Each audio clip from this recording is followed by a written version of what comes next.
Welcome, folks. Hi, everybody. Lots of people waiting today. People on the ball, bright and bushy-tailed, links in hand. Welcome, folks.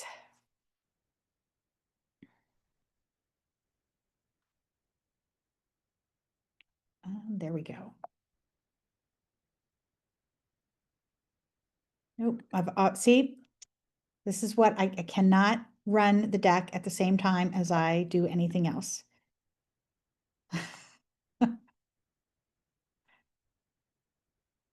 don't let me near the technology. Welcome, everyone. Nice to see folks coming in. As usual, we'll give folks a couple minutes to find their links. In a minute, I'll have folks put their name and organization in the chat. I'd ask you to hold off on that since people who come in can't see previous messages, and it is just turning 2 o'clock now. So we'll give it a minute before we do that. I see lots of familiar names. Hi, everyone.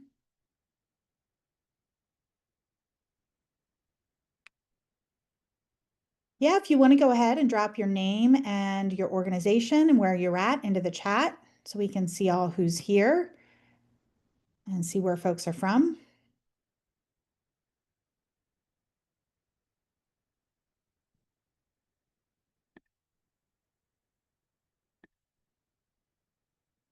I will try not to advance the slides.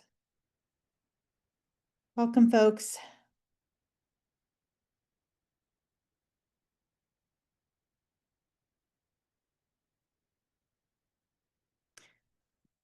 Hi, James from Chicago Food Rescue. Nice to see you here.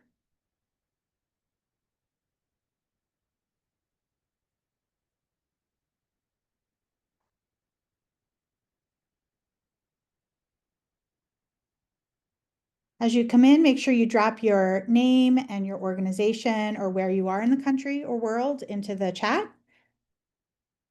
so we can see who's here. It's nice to see folks. We'll give everyone a couple minutes to find their link and get acclimated before we get started.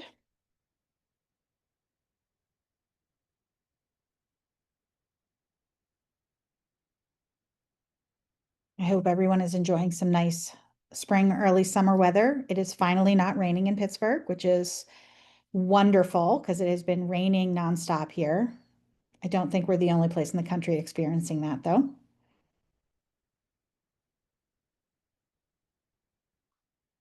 This is that brief window of time where our weather is enviable compared to other places. Welcome, everyone. We'll give it another minute and then we'll get started. Drop your name and organization in the chat if you're so inclined so we can see who's joining us today, where you're from.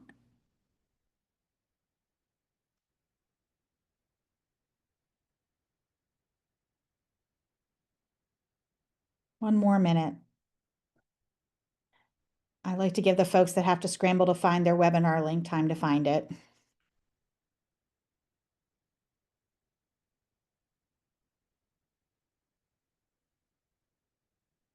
Right. All right. I see some old friends and familiar names in the chat. It's nice to see everybody. I'm interested. I'm going to read more about the athlete meal plan later, Xavier. That sounds really interesting. That's a new one. All right. Well, thank you everyone so much for joining us. I know that there have been a number of meetings and calls and webinars. The federal landscape is really changing quite a bit this year. And so before we get started talking about that, I do want to just remind you of a few housekeeping things. As we go, drop your questions into the Q&A If you put them in the chat, there's a chance we're going to miss them. Sometimes the chat just flies by, and so we don't see those questions. But if it's in the Q&A, we can see them on the back end and make sure that we get those answered. This webinar is being recorded. We will send out the link in a few days. If there's something that you missed and you want to review or you want to share it with a friend, you will get the link to the recording after it processes, and we can download it and get it up online. And of course, we will send links at the end of the webinar to request a follow-up meeting or to register for our next webinar. And since we're about a week away from ReFed, also, if you are going to ReFed, I want to invite you to visit us. We will have actually a table there this year, so you can find somebody from our crew there almost at any time. Definitely search us out and say hello. We really look forward to seeing folks there in person. As I said, we're really, I think, everybody aware of the fact that things are really changing at the federal level. We're seeing a lot of sort of disruption. There are grants being cut everywhere. There's been a lot of lawsuits as the EPA is pulling its funding, and I think other agencies are potentially doing the same thing. And so this is creating a lot of disruption to programs. It's creating a lot of fear. It's creating a lot of uncertainty. And it's putting all of our work in jeopardy. And then, on top of that, we're also seeing cuts to the programs that are supporting the people that we are also serving. So, if you're in food recovery, you are picking up food and delivering it to people who are in need. Those people are most likely also relying on SNAP and other government programs that are being cut. In the past, what we've seen happen when there's been a massive disruption, like during the pandemic, is that foundations step in. And we saw this with the pandemic, is foundations stepped in along with the federal government to support organizations and to make sure that the community had access to food and what it needed to thrive. That's not really the case right now. What we've seen is that the amount that is being cut from social programs is so enormous that foundations cannot fill that hole. And a lot of state programs that are working to try to address those holes are finding that they also can't do it. So it's, it's a tough time, right? It's real scary. I think everybody in the nonprofit community feels the same way, but there are some pieces of good news. So food recovery is, first of all, a sensible approach, right? It makes sense, and it makes sense across party lines. We're rescuing food that would otherwise be thrown away, and we're getting it to people who need it. That's something that appeals to people who are even really like budget sensitive. We also haven't seen any pullback or rollback from corporations and businesses. They seem to be holding the line on their sustainability goals, and that means on their commitment to food donation. ReFed conference, which we talked about, has I think probably its biggest attendance ever, and that includes a lot of foundations. I'm sorry, a lot of corporations. We were just at Waste Expo a couple weeks ago or a month ago, and there were a lot of businesses there, and nobody was talking about, well, we don't have to do this anymore. They are rolling along with their sustainability programs as they always have been. Thirdly, the Undersecretary of the USDA for Research, Economics, and Education, Scott Hutchins, was also Undersecretary during the first Trump administration, and he's the one that pushed the initial focus on food waste. He brought together the USDA, the EPA, and the FDA to put together a food waste policy. So that is hopeful. We don't know yet what's going to happen with that, but I think that's a reason for some optimism. And then finally, and this is what we're going to talk about today, there are more and more strategies for supporting your food recovery organization that go beyond foundations and that look beyond government grants. And so we've invited here today Josh Weiland, who is there we go, Vice President of Operations at 412 Food Rescue. And we really started looking at diversifying our funding stream, including a focus on earned revenue a couple years ago, even before all of this happened. And that's put us in a place where right now we're thinking, well, we're awfully glad we did that, because I think that's going to be a strategy for resilience. So with that, I'm going to turn it over to Josh and ask him to talk about some of the sort of bigger picture ways that you can think about taking what you're already doing, not going off mission, but finding revenue streams within your programming. Josh, take it away. Thank you. Thank you for being here. Yeah, thanks, Jen. It's great to be here. It's great to engage with everyone. So my name is Josh Wyland, as Jen said, Vice President of Operations at 412 Food Rescue, and I'm just entering into my 5th year with the organization. My entry point into 412 Food Rescue was managing operations at our secondary site, the Millvale Food and Energy Hub, and really driving a lot of the programs that I'm going to speak about here today that fall under the 412 Food Rescue purview, with an eye towards how can we build revenue? How can we explore a diverse way to provide opportunities for individuals to engage with us, not just at high dollar amounts, but at a strong stratification layers. So there's a lot of ways that organizations, whether they're corporate or individuals, could potentially come in and intersect with your or our operation in order to provide some unrestricted funds. One big way to do that is pay for play. You're seeing this more and more, and we're seeing two strong models of this are rescuing leftover cuisine out of New York and food donation connection. Two different layers of model. So rescuing leftover cuisine and their New York operation, a lot of their transportation happens by foot. It doesn't happen in cars. It doesn't make sense for them.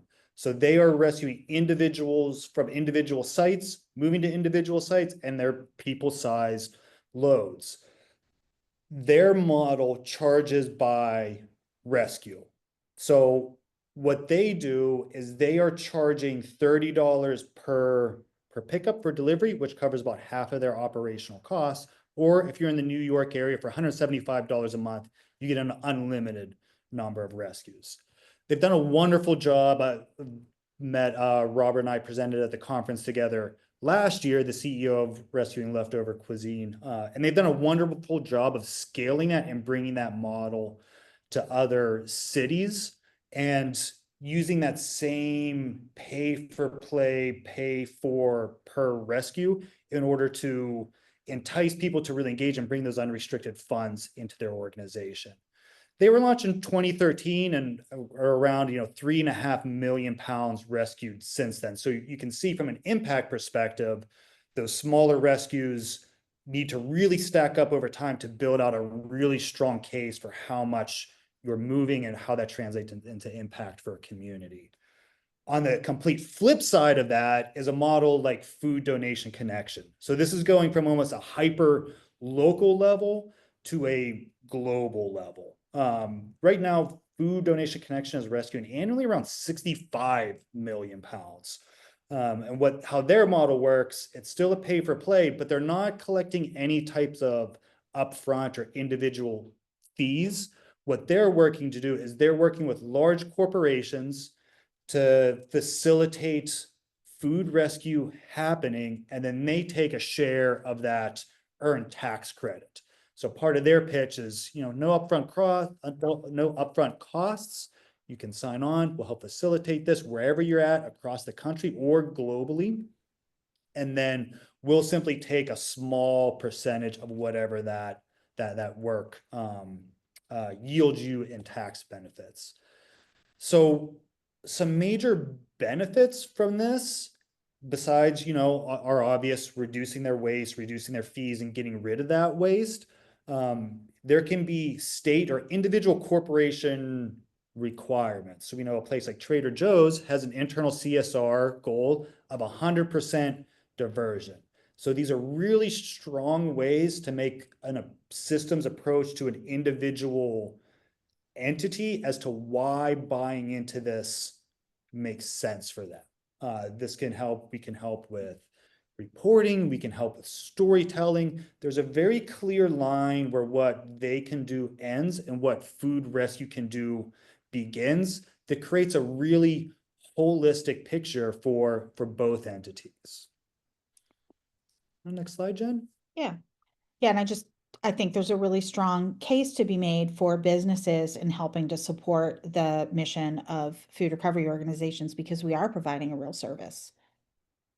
Yeah, exactly. This, what we are doing is a service, and we should not ever forget that this is valuable, it's worthy, and it deserves fair compensation for. So along that pay for play model is how to monetize those sponsorships. And there's four really strong ways to do this. The avenue you take has to make good sense for the makeup of your organization as well as that corporate group you're trying to engage with. Do they have CSR goals?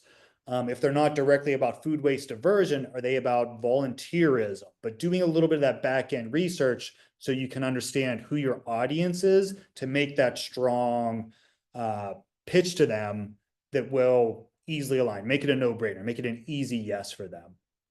So this can happen through sponsorships, group volunteers, matching donations, or some sort of collaborations or in-kind donations.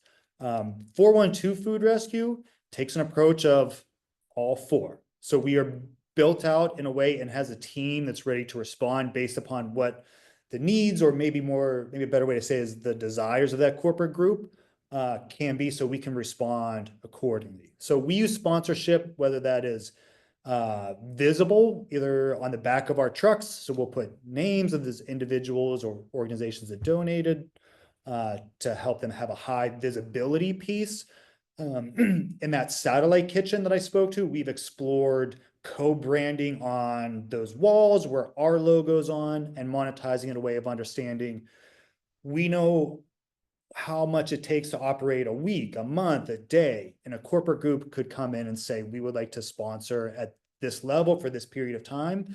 And then we're open to co-branding that space in a way, as long as it provides the appropriate funds to feed our operations in an unrestricted sense. So sponsorships can look a lot of ways. Sponsorship can look like programmatic, which is operational, or for individual pieces, something like a truck or truck wrapping, that we can then be a bit more visible about. And then pay for volunteer experiences. So this is something that we really worked hard at the Millville Food and Energy Hub with we have two programs operational down there, our Good Food Project and our grocery bagging program, where volunteers can come in person, get their hands on some food in some fashion, and then be interacting directly with 412 food rescue staff. And we find that this is a really wonderful opportunity to engage with people on a very meaningful level, because we got them in a box for a couple hours. We can really get to know them. We can talk to them. We can understand what makes not only them, but maybe their organizations tick, to take this from a one-day event to maybe they're signing on for a year. Maybe they're coming every month. But really not missing that relationship step in the group volunteer experience to build that warm hospitality first type of environment that makes people want to come back. Not only are you getting those good feelings, you're participating, but you're really feeling welcome and encouraged while you're there. Matching donations. So we'll always accept a donation. We're always ready to engage with someone in that capacity. And we have a whole advancement team built out where we'll do individual programs or individual initiatives to build out to try to entice some matching dollars, and then collaborations and in-kind donations. So we at 412 Food Rescue are always interested in not simply what we are doing or not simply moving the food, but how can we inject value at some point along that to elevate what we are getting for that end recipient. So how are we collaborating within our system, within our partners, whether obvious or not so obvious, in order to create a more interesting project or more interesting deliverable for those end recipients. So at one level, we have worked with the American Heart Association and doulas to give new moms and their families 4 weeks worth of meals. At a high techy end, whenever autonomous vehicles were really hot in Pittsburgh, we were working with Argo AI to launch autonomous vehicle food delivery and workshopping that. So what is something that's maybe high visibility but low impact, and what is something that is high impact and is really just easy to streamline or weave into our operations? Next slide, Jen. Thank you. Our Good Food Project. So this is something, this one is near and dear to my heart. This is one that I love and care about deeply, have put, these last 5 years, have put a lot of work into this program with that team. But this is a meal program that we created. And what I love about creating this meal program is how it spoke to the values and structure at 412 Food Rescue of, we had a problem. We were getting large, we were scaling, we had our fleet trucks on the road, and we were getting these large donations, and we were showing up to our nonprofit sites, and they were saying, great, love getting this food from you all, but I have no kitchen. Everyone here is a volunteer. How is this really creating meaning for a community? And rather than retreating from that, the organization stepped up and said, we can do better. We can come up with a new idea. So from that, we now rechannel those large donations to our program in Millville, where we're creating from scratch frozen meals. So this is taking something that was almost an overabundance problem and turning it into a deeper, more meaningful deliverable for that community, all of those communities that we serve. We really push the boundaries with this program into that visibility space with our zero waste initiatives. So a value of our organization is, right, we are waste mitigators. We try to do the best we can. And we wanted to carry that through to the umpteenth degree with our Good Food Project. So not only were we creating these meals, but we partnered with Lean Path Technology to track our waste coming out of there, to understand what does that look like, where is it going, why is it there. And we worked to set, I worked with our director of initiatives to set a benchmark, and he and I sat down with one another and we decided we wanted to be aggressive. We wanted to go for something that would be meaningful, that really pushed the boundaries of that zero waste value. And we decided that number was 5% of there's about 300,000 pounds coming into that program on a monthly basis. 5% of it would end up as waste. What we found out after a year of tracking with Lean Path, it was actually 0.05% waste coming out of that program on a monthly basis. So not only could we say through this work that we are creating these meaningful meals, but that we were using every resource that we have to its full ability, which if there's not a better signal for what the nonprofit space is about, I think it's the Good Food Project. So this created that fully closed loop system where we took a problem, we turned it into an opportunity, and then it started to become hopefully more regenerative, where we put these back into the community and they make people's lives better through increased access to better, healthier meals. What we also know is that, we're probably one of the few restaurants or food service places in the country that can boast we have zero food cost. Everything that comes through there is donated food. So we worked to set out a program. We started a pro forma initiative to look at how do we price these meals at the appropriate price point. And because we have zero food costs, what we were able to do is tuck in all of our operational costs. What we have for staffing, what we have in our FF&E, our overhead, everything goes into and was distilled down to a per price meal cost that we know that whenever we are producing at scale for this program at $4.50 per meal, we can not only cover all of our operational costs, but we can bring annually about $20,000 back into the organization in unrestricted funds. For another, we took that further and added in the Food Rescue Hero technology in our home delivery program. So for about $4.50, we could produce a meal. For $5.50, we can home deliver that meal directly to someone's household using the home delivery portion of the Food Rescue Hero platform. What we're able to say is that Good Samaritan price, we know across the country for a medically tailored meal, it's about $8.50 a meal. So we can come in at a lower price point at a really strong product and then overcome obstacles like transportation to ensure someone receives that product. So understanding where we exist in context of the greater system and then creating a really dignity forward product that we're proud of. Next slide, Jen. Thank you. So from there, from identifying gaps and turning those opportunities, FarmShare is a program designed and created strictly to bring in revenue.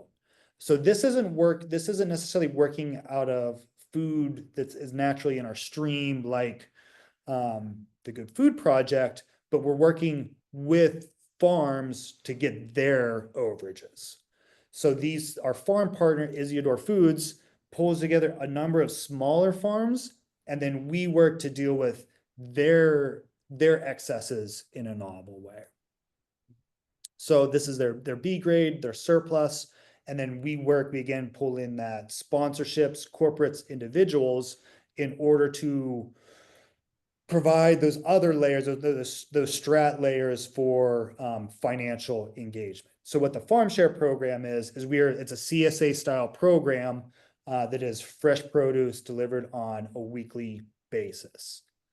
What we launched 2 years ago is an ability to not only buy one of those shares, but sponsor a share. Maybe you wanted to participate in this program, but it didn't make sense for you for whatever reason. You could sponsor a share for another family, and we would deliver those shares directly to a local nonprofit for them to distribute as makes sense for them.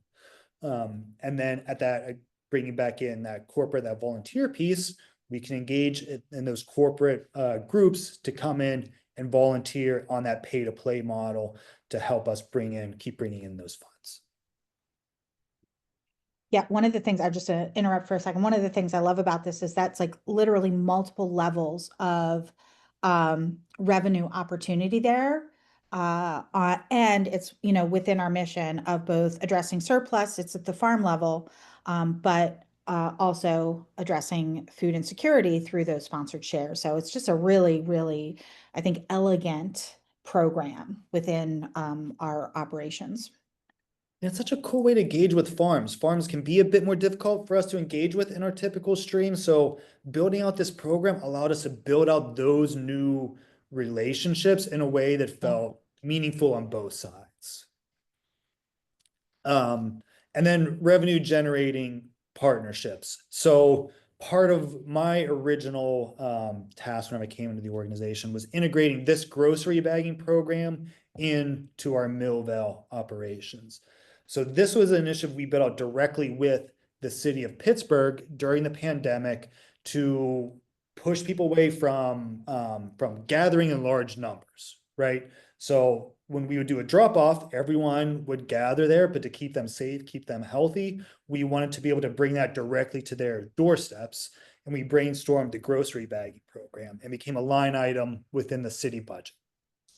So this used HUD funding and allowed us to work directly at scale with city housing sites. So we weren't necessarily going to nonprofits, but we could go to large high rises or developments and then take those grocery bags directly to people's doorstep. So again, we were overcoming the myriad of barriers that exist if someone is also food insecure.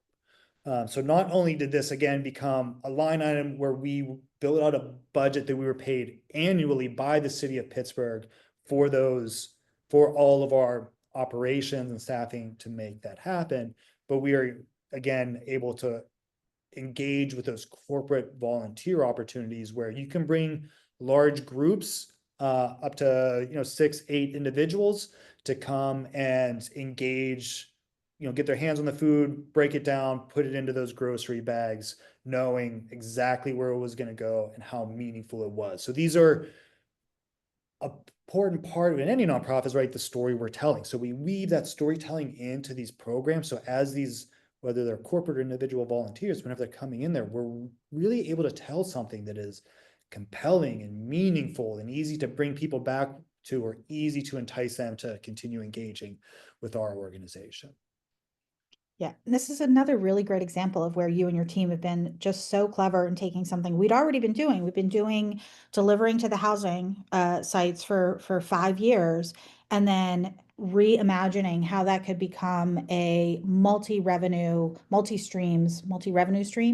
That's what I'm trying to say, multi-revenue stream generating program. Not only is it funded by that partnership with the Housing Authority and the grant they got to give us remuneration for it, but then also those corporate volunteers that then give us a donation, a monetary donation to participate. So just really a really good example of that Yeah, creative thanks. thinking.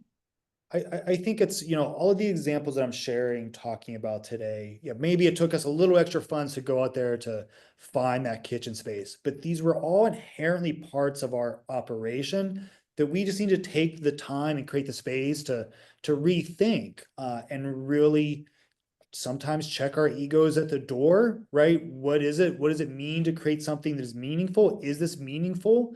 And collect that partner feedback in order to create something that would really be valuable. Um, so food is medicine, the Food RX program. This is an interesting possibility for a food rescue organization. It's a complex one, right? There's a lot of I don't want to say expectations, I guess is the best way to say it. There's a lot of expectations whenever you participate in a food as medicine initiative or get into the Medicare space about what those menus can and can't look like. And they need to look ahead in a fashion that can be hard for food rescue organizations to meet because our upstream is so variable. But I don't believe it's impossible or not worth pursuing, especially under the 1115 waivers. So these are being adopted across different states. They involve Medicaid, and each states are adopting them in a variety of ways with a variety of different definitions. And what we can see within some of the more places like Vermont, whenever they adopt 1115, they aren't necessarily talking so much about medically tailored, they're talking about nutritionally supportive. So the language that they are enacting, adopting, and funding in there is wide enough for food rescue organizations to exist in there and get access to those typically reliable Medicaid, Medicare funds. And if you look at our mix of the types of food that we're rescuing, this is healthy, nutritionally dense food. We fit in there really well. It's just a matter of matching up the timelines of expectations and being able to be predictive in the helpful ways for those end recipients for these programs to truly make sense. And I think we're all here because we believe food is meaningful, food is medicine, food changes people, it brings them together. So food as medicine initiatives can be great ways to intersect. It's just, again, petitioning for that language or those restrictions to be in a way that is inclusive enough for food rescue to fit in there appropriately. Yeah, and I think you bring up something really important here too, Josh, which is being involved from the jump in some of these things and looking ahead at what might be coming down the pike. And food is medicine is a hot topic right now. It's one we've seen really kind of growing a lot over the last few years, and I think we'll see that trend continuing. So getting in there, understanding what's happening in your state and being involved in those conversations. So there is a pathway for food recovery to be involved. Yeah, engaging with those local officials. We're lucky to have Jen, the external affairs team here that keeps us abreast of what's going on and how to, you know, that teamwork is so vital, that communication, the relationships between teams, because Jen and I, whenever 11:15 came into on the Pennsylvania radar. Her and I were able to work together in a way where we did our own individual research, and whenever they were receiving comments, we were able to not only point to what would be helpful, but we were able to point to other states who adopted it in a way that would be meaningful. And then it was easy for us to tie in, here's what we can do with that. If you do this, here's what that will translate to. Yeah. Urban gleaning. This is a really fun one, a great corporate engagement event. We have a hidden harvest program here. It's what we call it, but this is going out into the community and gleaning that food, and at times maybe just directly transporting or turning it into something. What we're working to do here at 412 Food Rescue is really push the boundaries of, or think deeply about, what does it actually mean to urban glean? It's not just the trees that are available to you that are, we're coming, shad berries are starting to come in. So all of those are getting ripe, but what are the byproducts of urban processes that we can also glean? And the example that I'll provide is we have a couple local distilleries here. There's one who creates their own limoncello. And I didn't know this, so I intersected with them, but you don't need the juice from the lemons. You just need the zest from the lemons from limoncello. So they would have this huge event, and they would have pallets of boxes of unjuiced lemons. And we thought, this is wild. What are we going to do with this? How do we turn this into something? And what other large manufacturing processes have some sort of byproduct that, again, makes sense within food rescue, but could fall under a gleaning type of definition in order for us to go out there, rescue that, and then turn it into something, upcycle that. So this allows us to change that product into something that is more accessible, so we could potentially sell that product, as well as getting those corporate volunteers in there to help us tend those trees or move those boxes of zested lemons. Which brings us to upcycling. So this feeds back to those partner collaborations, those local businesses. Distilling is a great way to do this, right? Because it's a cleansing process. It allows that allows you to be able to build up enough product and ensure the safety of that product. So it's always a no-brainer. And I'm not a beer drinker, but beer drinkers seem to be kind of down, or distilling people at least seem to be kind of down to try anything. I feel like Jen could speak this a little bit better, but we've thrown some weird stuff at them and they don't seem to bat an eye at it. Yeah, that's true. We did actually a partnership for our 10th anniversary where we had tomatoes and they made a Michelada beer. And if you've ever had like a Dogfish Head Sea Quench, which is a little bit salty, a little bit sour, it was kind of in that vein and it was really delicious. And I want to add, there's a growing trend towards NA products, and I think there's a lot of opportunity there as well. Whether you're making cocktail mixers or there's a brewery here that does non-alcoholic beers, and they're interested in doing a collaboration. So really, any makers in your area, this is only limited by your imagination, their willingness to play. Yeah, things like ice cream, right? We get so many fresh fruits. They're really, really, really, kind of like their high sugar moments, which, at the end of their life, that make a lot of sense in ice cream. What we're toying with and experimenting with, behind the curtain of 412 Food Rescue is this concept of sometimes you need to look back to look forward. So we're looking to older canning and preserving processes, which again kind of fall in that line of distilling, where they will cleanse. It's really food safe. You can get over, if anyone has any hesitation about buying a product as rescue food, you're able to say, well, here's how we can ensure its safety. So we're looking at, items like vinegar. We have a tomato vinegar that's brewing down. We made a cantaloupe vinegar in the past. And what are those other more older types of food practices that are maybe not as common today that we can bring back to complete an upcycling initiative. So Yeah. generates revenue, got a lot of marketing, can always maybe find a local athlete to grab them for a couple minutes and hold up your ice cream or your 10-year anniversary beer. And then this allows us those items that maybe come in from an operation standpoint. Whenever we get a large monogamous donation, it allows us to place it, allows us to do something with it that is a bit more meaningful. Yeah, bread beer, a lot of bread beer. We have a lot of And bread. It's great. and those collaborations, you don't have to have a kitchen to do. That's the other nice thing is we've got this luxury of having this kitchen, but if you partner with a local brewery, a local ice cream maker, a local pickle maker, you don't have to have the facilities to do that. They can do that with you.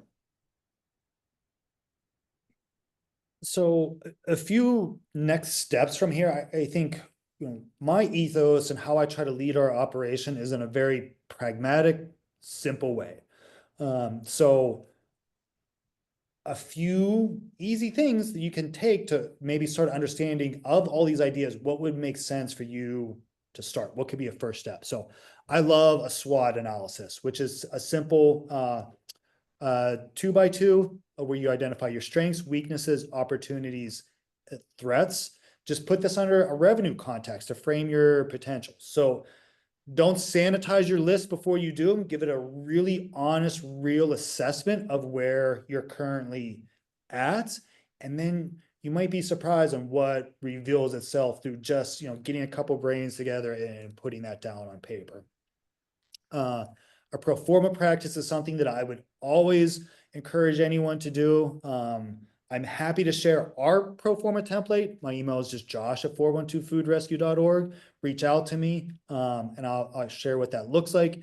But what this allowed us to do is to take all of those big costs like rent, salary, and distill that down into that $4.50 cost. So a pro forma can allow you to workshop individual costs and then build out a scaling model. So we broke ours into what that would be by month, then quarter, then year one, then year two. So we could project out into the next couple of years how much, build our goals around that and how much revenue that can actually bring into the organization. And then remember that because food rescue is a deeply human operation, we are the value chains in food rescue. So this may sound a little bit of cold, but how do you monetize the people in your operation to ensure that they're being paid and you're able to find that compensation? So have that strong understanding of where your humans spend their time are contributing so that you can then build out that strong pro forma or that heightened layer of understanding to bring those operational costs back into your organization. And my favorite one is define your hospitality. I think hospitality is such a moment. I'm so fortunate here to work to one, be an ex-service industry individual and then work here 412 Food Rescue with so many service industry people because everyone understands the value of hospitality within what we're doing and how we're engaging with people because how they feel whenever they're here they're gonna hold on to that. They will remember that as much as they remember what they did, and it will bring them back. Yeah, and I think that's really important too, because one of the things that comes up when you're trying to like monetize or figure out revenue streams is it going to become too transactional? And it could for sure, and that would be a detriment to your organization. But like you said, really focusing on that hospitality and making sure that the corporate groups that come in and volunteer feel like they've been a part of something really special. They've provided a lot of value and a lot of meaning, and it's a really gratifying experience for them. Makes that feel like a day well spent, as well as a donation that is something they can feel good about, as opposed to a transaction. And I know that the whole team down at GFP does a really good job of that. Good Food Project. I slipped into the the shorthand there. With that, I believe we're going to turn it over to questions, and I see a few of them. One is in the question and answer section from Lisa Barden, asking about Food Donation Connection or other similar models and whether or not anyone's tried to get them to share the revenue stream. One thing I will say is that for a Food Donation Connection, I've talked to them a lot about this, and a lot of the other for-profit, not-for-profit organizations or companies doing this work, they specifically chose to be for profit so they wouldn't be competing with donations and foundations for funding. And so I think they try to keep their revenue model affordable for the businesses, and not and try not to compete with the nonprofits. So it's worth having that conversation, especially as I think the industry moves towards trying to figure out how it's going to support widespread growth and scaling of food recovery. But I do know that I've heard this from multiple different people. They chose that model. They chose charging the businesses because they did not want to compete with the nonprofits. So for them, that's kind of their contribution, is they're not fighting for funding. But I do think that's a conversation to have moving forward, not just with them, but with all of the businesses in this industry. Second, and this one I'll toss to you, Josh. How does one decide what to charge for corporate volunteer experience? Yeah, I think that's where your our pro forma informs that is the foundation for understanding that. So we understand those operational costs, and then we build out a tiered system so the corporate groups can engage at different levels. Being like, if you want to come in a day, it's a small, day amount. If you want to come in over a series or sign up monthly, and then there's a package of what can come along with that, up to having a branded t-shirt. So we try to incentivize people to participate at a higher dollar amount and tier that on a way that's like you see most malls. Anything you do is a Spotify regular versus Spotify premium, right? The no commercials version.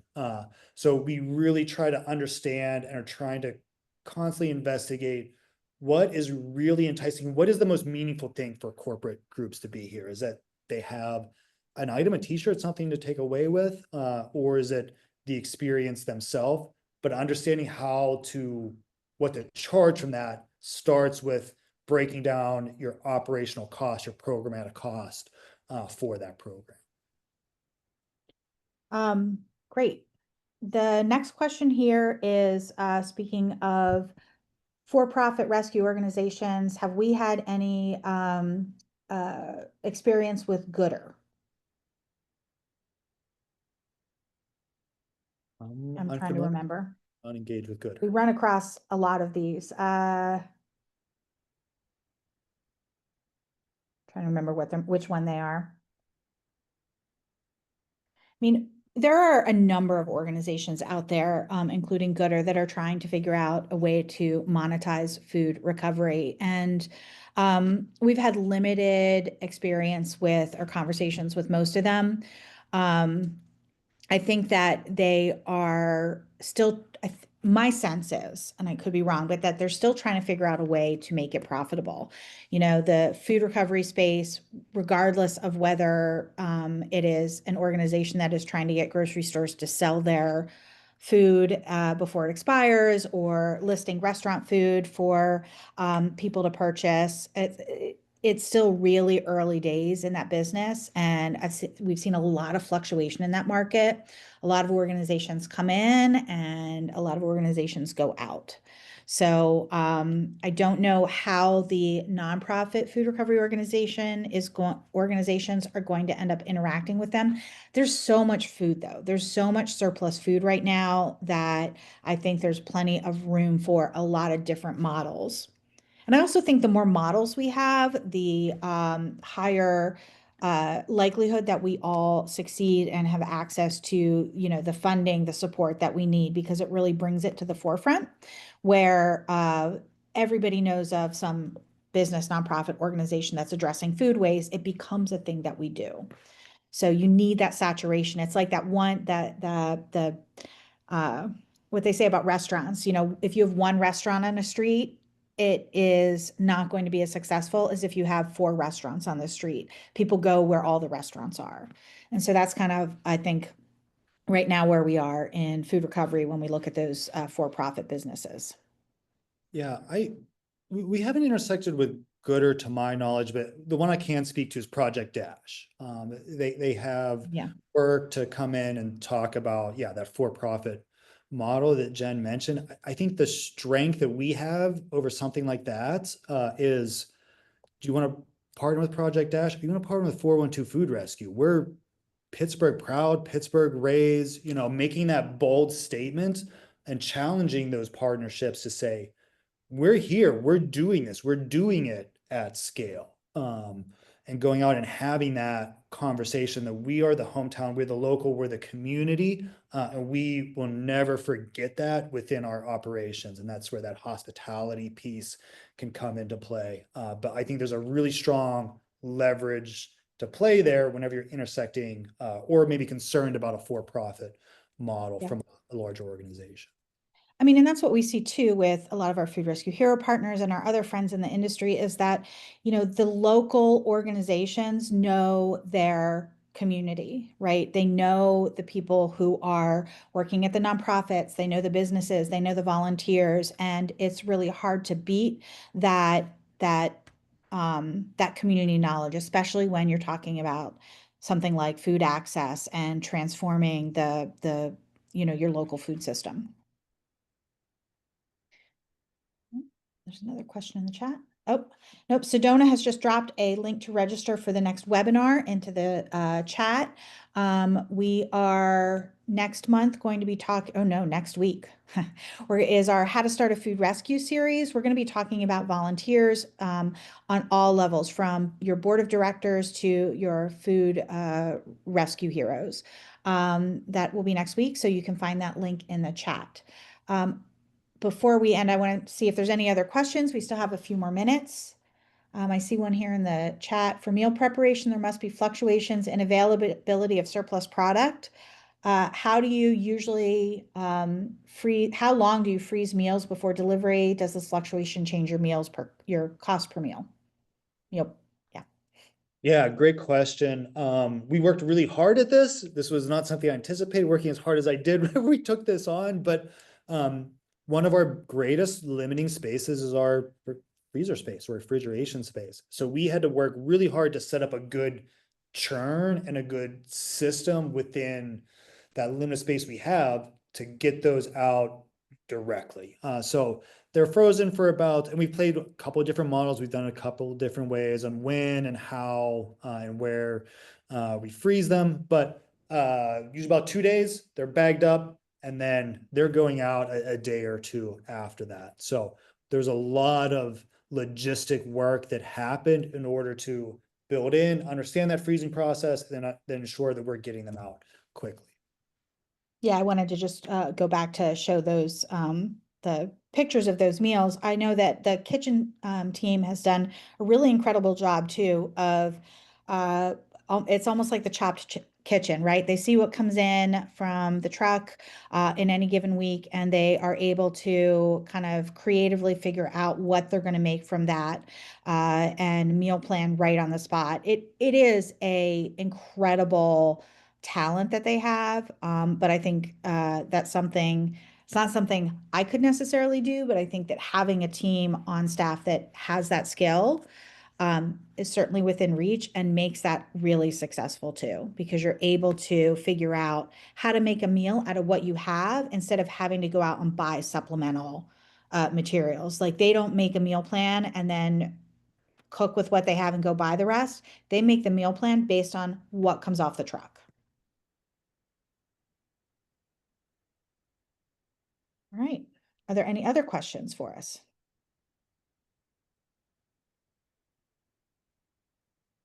And I just want to sort of like wrap up, tie it all up in a nice bow. I think, these are examples of a lot of the things that we've done in Pittsburgh. Some of them we still do. Something like urban gleaning, we have not done in a few years because it stopped fitting in with our programs. And the trick is as Josh said, look at what you're doing, look at what you're already doing, and figure out, how can you make that work for you? Is there a way, as is, you can take a program and turn it into a revenue generator? Can you make a small change and turn it into a revenue generator? Or are there opportunities in your community that would fit within your organization that wouldn't be a huge shift in your operations or in your mission that you can also use to fulfill, that idea of revenue generation? And as we enter into this period of, what's going to happen, what's happening, having um, that that diversity in your revenue streams, your flexibility is really, really key in being resilient. Whether we're talking about a pandemic, whether we're talking about a, strange federal situation, or whether we're talking about what's coming down the road next that we don't know, having that flexibility and that diversity in your funding streams will give you that ability to weather those storms and give you the longevity that you need to serve the community and have the impact you want. So thank you so much, Josh, for talking about all this today. I'm really in awe of the work that you and your team have done over the last couple of years to put all of these programs in place. And just one more pitch, come and see us at ReFed if you're there in 2 weeks. As I said, we'll have a table there. And of course, we have a webinar next week, as we mentioned, on volunteers. So we'd love to see you there as well. Thanks, everybody. Thanks, everyone.